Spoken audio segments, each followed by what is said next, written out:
Perkenalan kelompok. Yang pertama, Ros. Kedua, Alia. Lalu, Jofran Parit. Nama saya Arya.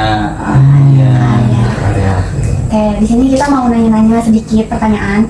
Yang pertama itu kita mau tahu awal mula kakak membangun usaha ini gitu. Dan kapan kakak mulainya gitu, dan bagaimana cara kakak memulai itu? Awal mula itu saya kan awalnya kerja di Alfamart. Nah, di Alfamart itu kurang mencukupi lah gitu ya. Padahal gaji udah lumayan tapi kurang mencukupi. Akhirnya saya sering lihat di YouTube proses cetak-cetak kayak gini nih, gelas gitu ya, kayak gini. Oh iya. Nah, waktu dulu mah belum banyak yang main. Ya. Belum banyak. Sampai sekarang juga masih agak ini. Jadi dulu itu ada namanya di Jogja itu Jogis atau Pendai Digital. Nah, dia jualan ini dari lulusan UGM. Dia udah lulusan UGM tapi malah jualan kayak gini gitu ya, bukan kerja yang di gimana gitu. Nah, ternyata sukses gitu. Nah, saya lihat di daerah saya belum ada yang kayak gini. Makanya dari situ saya mulai. Dari tahun berapa sih kira-kira? Dari tahun 2017. Lama, udah 8 tahunan.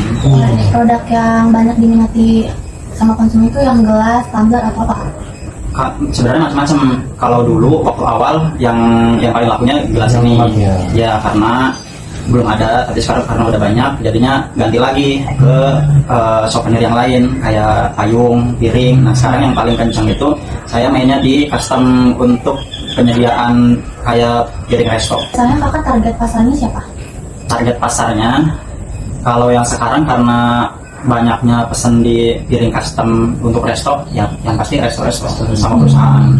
Strategi pemasarannya gimana sih? Untuk pemasaran, karena kita basicnya jualan online, yang pasti yang paling utama tuh foto produknya itu harus bagus. Itu yang menarik konsumen. Sama rating kita nggak boleh jelek.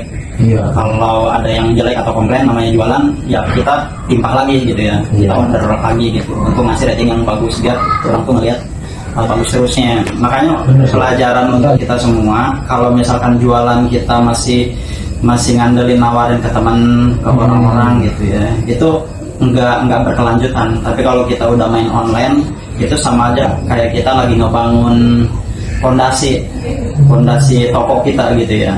Iya. Karena kan sekarang zamannya udah online. Udah online banget. Kalau kita sewa toko terus kita jualan ngandelin orang lewat nyamperin udah susah. Tapi kalau kita punya toko online, lama-lama toko online itu makin bagus, makin besar. Nah, di situ mainnya.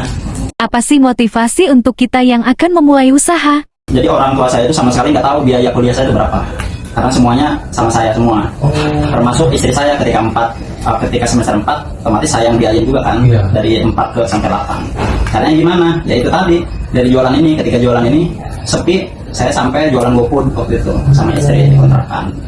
Makanya kalau misalkan kita sudah sering berjuang, ketika ada kesusahan, kita bisa loncat lagi kemana lagi nyari uangnya gitu ya.